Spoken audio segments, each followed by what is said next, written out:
This week on To the Contrary. First, the University of Virginia suspends Greek life after an alleged gang rape. We speak with a former frat boy speaking out against fraternity culture. Then, debunking the opting out myth and why the president of Turkey says men and women will never be equal.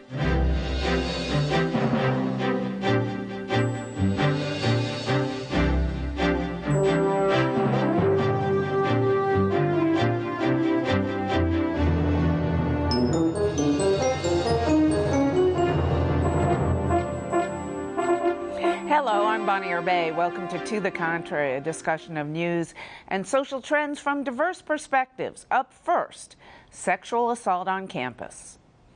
The University of Virginia held an emergency meeting this week to reassess campus culture. UVA President Teresa Sullivan suspended all fraternities until early January. The school administration called for an independent investigation of the school's sexual assault policies. The administration is responding to a damning Rolling Stone magazine article that alleged a gang rape perpetrated by fraternity brothers inside a frat house. Andrew Lose is a former frat leader who has written an expose on frat life, hazing, and its link to campus rape. He says it's time to stop the violence and sexual assault that permeate frat culture. 2 cups of clear vinegar is enough for you to feel like your internal organs might be failing. And I remember vomiting so hard from that I burst the blood vessels around my eyes with my head, over a trash can. That is just one and not the most extreme incident of hazing Andrew Lose says he underwent when joining a fraternity at Dartmouth. In his book, Confessions of an Ivy League Frat Boy, Lose says while students join freely, their continued participation is forced as frat culture blurs the line between consent and objection. It's hard to underestimate the kind of social pressure that can affect boys at this age from 18, 19 to 22 when most of these young men are in fraternities. There's really a strong desire to fit in, especially at a school like Dartmouth where that's very hierarchical. And when you're at such a level of intoxication, you can't really consent to these things. President Barack Obama recently launched an initiative to stop sexual assault on campus. According to Lose, reforming or removing fraternities is critical to accomplishing that goal. There is a pervasive culture of misogyny. Fraternity culture is a big driver of the rape culture on campuses across the country. The schools, in not dealing with the roots of the dysfunction, they become complicit with the cost of it. I mean, I personally, if I had a daughter, I would not let her go to a school with fraternities. As frat boys rise to leadership ranks, they oversee the abuse of other male pledges. The same social pressure that would drive the young men to pledge a fraternity and to undergo the oftentimes extreme and traumatic hazing is the social pressure that perpetuates the abuse later on when they become brothers. Lose himself hazed other students, but eventually came to realize the abuse had to stop. He's since started a campaign to that end. The response has been mixed. Some accuse him of exaggeration. It's disingenuous and just unproductive for the college and the fraternity to make this argument that it never happened. You know, I mean, it's not even really a secret on campus that these fraternities haze in exactly the way that I depict. He says unless there are major reforms, the only solution is to abolish fraternities completely. We're talking about very secretive, very powerful institutions, which are kind of the toxic asset within the broader university, and they pose not just great liability to the students, but a great liability to the schools themselves. So, Aaron Mattson, should colleges ban fraternities in order to try to reduce campus rape? Well, there's no question that frats play a leading role in a rape crisis culture that we have on campus. So they either need to change or be shut down. Not every fraternity is a breeding ground for rapists, and not every frat member is a predator. So I think we need to focus on the bad actors, whether they're in the fraternity or on campus generally. Well, I went to UVA. I'm actually an alum, and I think that they should be banned. Greek culture at the university is huge, and these groups are very powerful, and clearly the blank check that they've been given has been taken too far. This is just awful, and it's such a cultural problem when you have sexual assault going on college campuses, and we need major cultural reform on these campuses. Well, I'm just wondering, why is it so prevalent today, and we talked about this last week too in the context of the Ms. Awards. I interviewed Gloria Steinem, and I asked her, because this was not happening, or at least not talked about when I was in college in the 70s. And I asked her, is it that it wasn't happening, or it just wasn't being talked about and reported? And she said, nobody knows. But to me, it seems critical to find out, is this an explosion? If so, why, and how do we curb it? One of the stats that really stuck out to me in that Rolling Stone article was that a majority of campus rapes occur from serial offenders. And I feel like that's one of the problems. It's like we are not dealing with that at all, and figuring out a solution for that could greatly curb. I think it's a little bit of both. I think that we're hearing about it more, but also there's been an explosion, and I think we need to talk about the drinking that occurs in these campuses. I mean, I will say, as a very, very proud UVA alum, I mean, I love my school. It's given me everything. We have a huge drinking problem. We call ourselves the Wahoos. You know, it's a fish that can drink twice its amount. And we also pride ourselves in being 4.0 GPA students. So it's like the same people you're partying with the night before, you will be with them in the library the next day. Well, and the gang rape that Rolling Stone wrote about, the woman recognized the last guy. She wasn't drinking. She was actually sober. She was spilling her beer out. But also 89%, that's the statistic that was given in that report, of sexual assaults actually occur if both or one of the parties was actually intoxicated. Well, there's a couple things we need to look at. I mean, yes, the focus does need to be on the frats, because men who are in fraternities are 3 times more likely to rape than men on campus who are not in fraternities, right? There are 3 peer-reviewed studies that say that, but EROC, End Rape on Campus, which is a women's group that follows these things, says nobody can corroborate those figures. So there's dispute. I agree with you. I think those figures are accurate, but there are groups out there who say they're not. There's a mob mentality, I feel like, that exists with the fraternity brotherhood. I see what you're saying. You're always going to find people to dispute statistics, okay? But there's no question that frat culture plays a huge role in rape culture on campus. So it's important to Doesn't it depend on the frat to some extent? You know, it may well depend on frats to some extent, but I think there's another area that we need to look at, and that's school administrators. Recently, the Rolling Stone came out with this horrific story about rape at UVA. And it really struck me reading that article that something needs to change, and one of the things that needs to change, and I say this not lightly, but as a Virginian and as a parent of a young child who wears UVA onesies all the time, it seems very clear to me that the dean of students needs to be fired for minimizing the problem to the trustees at a meeting in September where he dismissed and made it sound as if the school was under just a routine review. That's not true at all. UVA is one of 12 campuses on the country that's under this very heightened, strict review under compliance.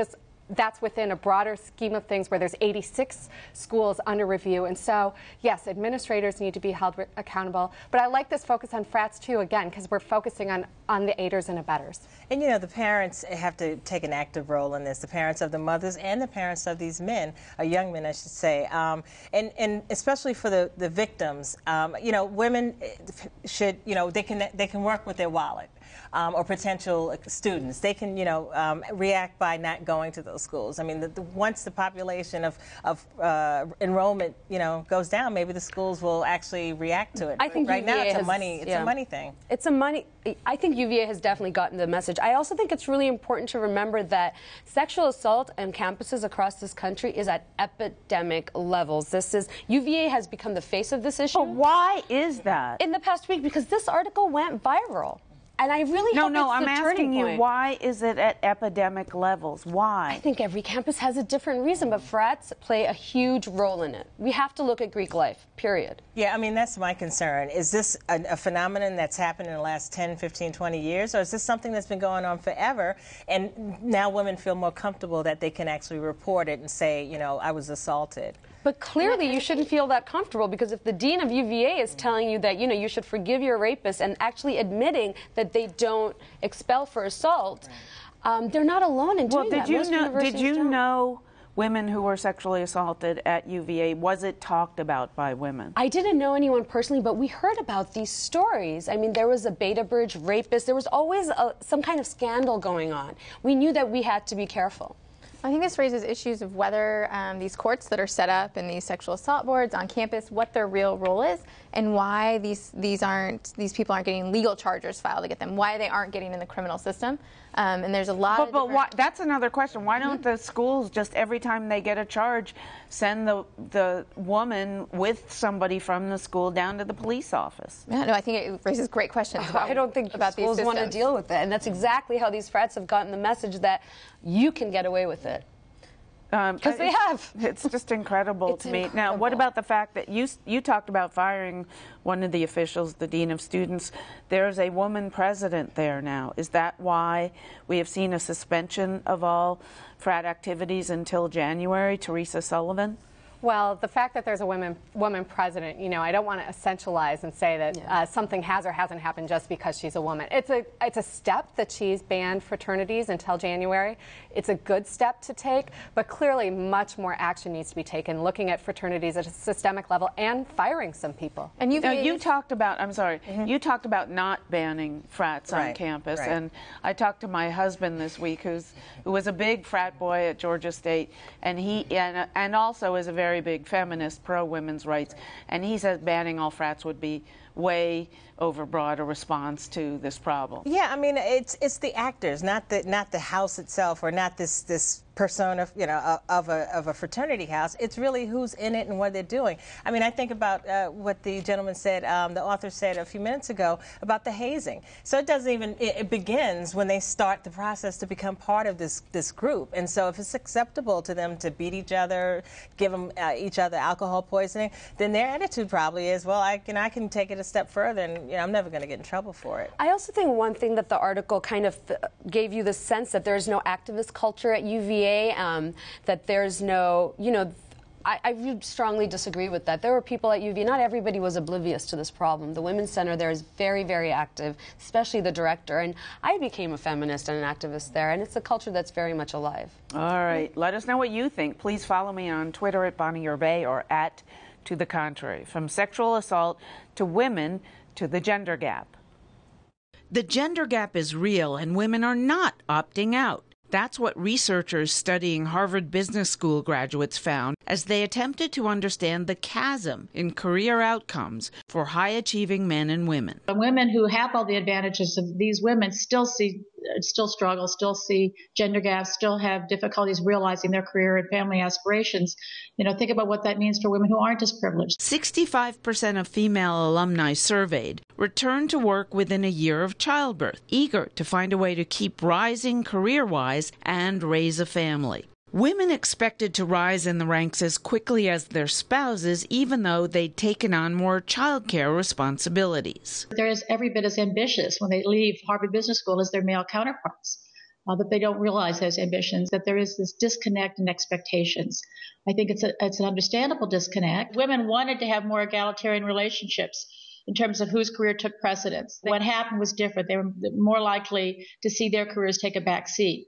The few female alumni who did not return to work soon after childbirth said they simply found their jobs unfulfilling with little room for advancement. While men enjoyed a fatherhood premium, mothers were no longer considered players. They were passed over for high-profile assignments, even removed from projects they had led. So, Darlene, I mean, they know this in Europe. Some countries require the men to take paternity leave.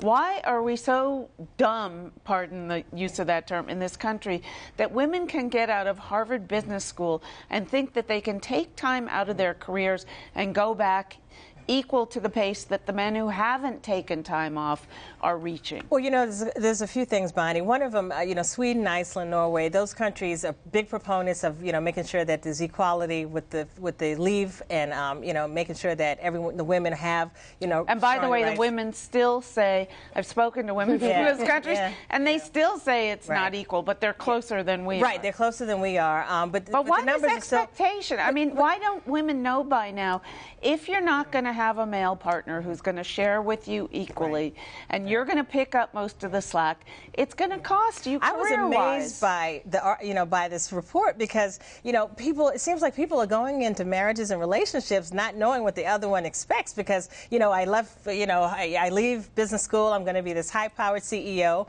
and next thing I'm married to a guy who says, no, I'm going to be the CEO, and you're going to stay at home with the children. So there's obviously a disconnect in the relationships and the partners that these people, that's part of the problem. But, it's a bigger picture when they talk about women being dissatisfied. My question is, are these women advocating for themselves as much as they could be? If they're not, are there mentors available to make sure that they do get the opportunities? I'm with you, Bonnie. I think people are being really dumb, but you'll be surprised how many dumb, big decisions people make. I mean, I'm shocked about people having kids, and I'm like, have you talked about, I really don't think you should be having children, or getting married for that matter. People don't discuss a lot of key, huge financial And you know what I also discussions. get a lot when I tell this to women who are, really upset with me for saying it, but I'm sorry, it's true.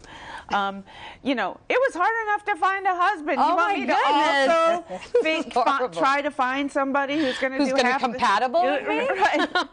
That is ridiculous. One trend Well, I don't know if Send it's, me these women. it is an indication of what high-powered women truly face, though. Yeah, one trend I'm happy to see is we're seeing some of these big companies like Morgan Stanley, some of the big law firms are now starting programs to make it easier for women to get back in the workplace. We talk so much about whether you're delaying childcare, when are you going to have the kids, who's going to raise them, but what about if you do opt out?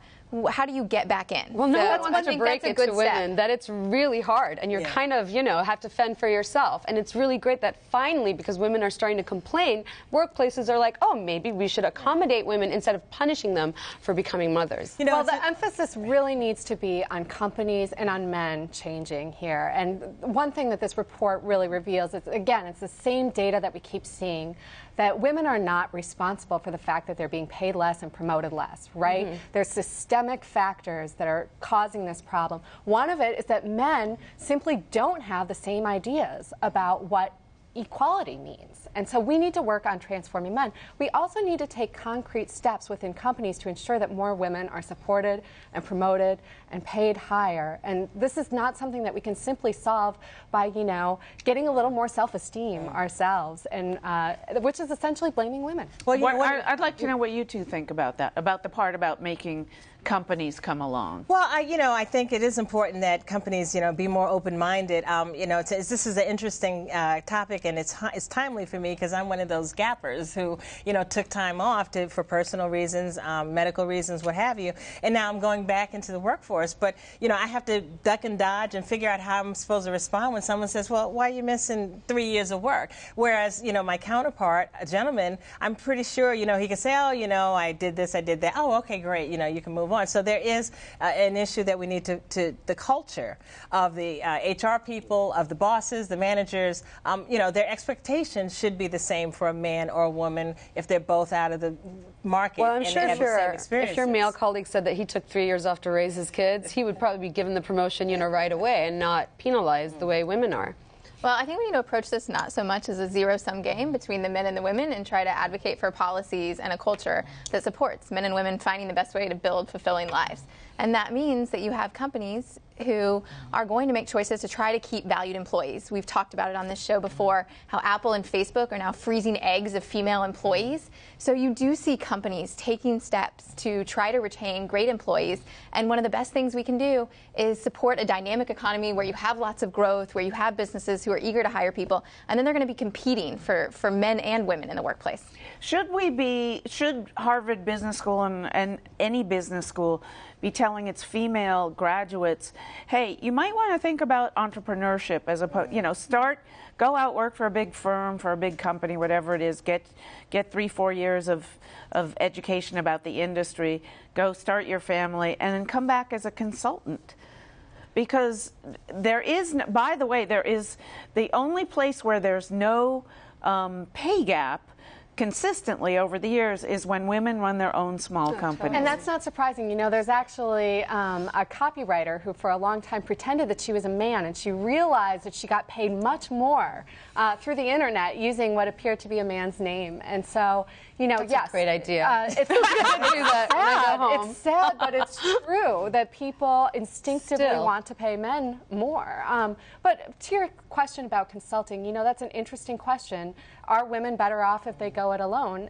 They may well be, but at the same time, Because you can still make big money if you work for yourself. You just And you have to the flexible hours but that that you need. still doesn't absolve corporations of their responsibility to make changes in their leadership structure. But I have to ask you this question. Don't women hurt themselves when they expect more of corporations and want more benefits and want more assistance than the men do? I think they do. I think they hurt themselves. Great question. And I think the answer is no, not at all. We're not going to get change unless we demand it and expect it. And sitting back and waiting for companies to solve the problem on their own, they clearly haven't, right? See, so we clearly need to aren't speak up. smart But enough. I disagree with that. I mean, you know, if you ask for, you know, special treatment, it's not fair to your colleagues, and it does affect you. And I think, you know, But it's not special treatment. well, I'm using, you know, I may be using a term a little flippant, but my point is that, you know, if you say, well, I need leave, I need this, I got it, and a man can And just I walk want to in. take a year off and come back and come back in the same Corporations were made to salary. accommodate level as men. my spouse who That's the didn't take problem. the year off. Right. No, I don't think it's fair or acceptable. So- I mean, I think that, you know. But your colleague that probably did was probably a man. Once again, proving my point that corporations accommodate men, not women. What are we supposed to do? But they don't- Keep our noses but they down and get accommodate- screwed? I mean, really? No, keep your legs closed and don't get pregnant. Well, there's that too, but also keep your nose down and get paid less. I mean, what's the solution then if we're not supposed to say anything about All it? right, we're not going to reach it here. And now, another explanation for the gender gap. The president of Turkey said at an international conference for women's rights that men and women can never be equal and that women should not do certain jobs because their bodies are different. Recep Tayyip Erdogan criticized feminism as being anti-motherhood and contrasted it with Islam, the religion he follows, which he says holds motherhood as sacred. So what is it with Turkey? What is it, I'm sorry, with some, not all, but many Islamic countries that they just don't get it about women? I think the countries get it. The issue is politicians like this. Who is this guy? He needs to go. Remember when Turkey was a glowing model of what Ataturk. Yes, exactly. But it was 100 Secularism. years ago. No. Up until this guy came along, Turkey was a glowing example of what a Muslim democracy looks like, a moderate Muslim country that was very close to getting EU membership. And now we are talking about women and men aren't even equal. He doesn't believe what he's saying. He's completely wooing and playing to his very conservative right-wing base. And that's what he's been doing for the past almost decade now. Women's rights under Erdogan have been digressing from violence against women to, I mean, they were ranked by the World Economic Forum last year as placing 126 out of 130 for their gender equality. Women are being... Where were they before Erdogan, if you know? God, I don't know. That's a really excellent question. But I can tell you that everything has doubled under his watch. Violence against women is off the charts, especially domestic And they've violence. had a female prime minister because we interviewed her. He is Tansu Çiller. encouraging a more religious, a more conservative culture, period. He's banned alcohol. He encourages the veil.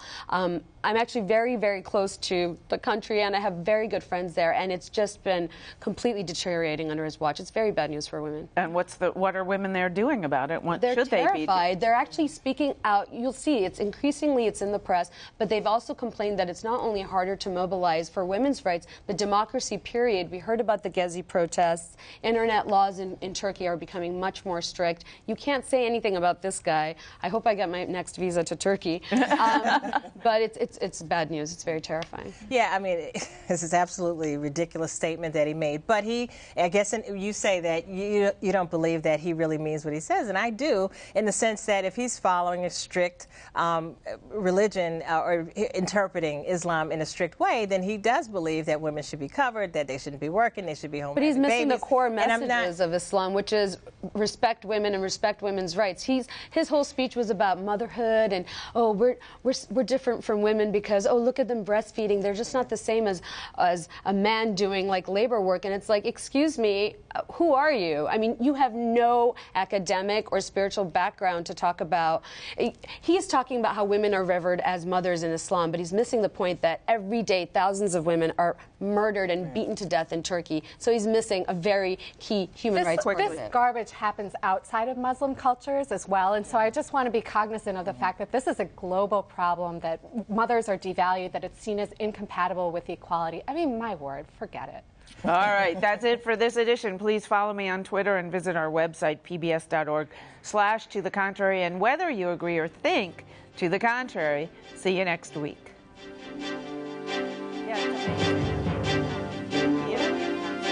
And I was in Turkey twice in the late 90s, I think it was, maybe early 2000s. Nightmare. They have a really strong progressive